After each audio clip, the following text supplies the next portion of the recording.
সাবিহা ছিল খুব মিষ্টি একটা মেয়ে, যে তার টিয়া পাখি টিমিকে ভীষণ ভালোবাসত। টিমি শুধু পাখি ছিল না, সে মানুষের মতো কথা বলতে পারত, আর মাঝে মাঝে এতটাই দুষ্টুমি করত যে সাবিহা হেসে গড়াগড়ি খেত।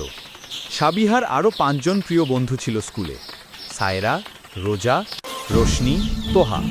ওরা সবাই একসাথে স্কুলে যেত, খেলতো আর দুষ্টুমি করত। একদিন সাবিহা আর টিমি দুজনেই ঠিক করলো তারা স্কুলে যাবে। স্কুলে পৌঁছে সাবিহা যখন ক্লাসরুমে ঢুকলো, তার বন্ধুদের সাথে টিমিকে দেখে সবাই অবাক। টিমি তার কাঁধ থেকে উড়ে গিয়ে সোজা ব্ল্যাকবোর্ডের ওপর বসলো।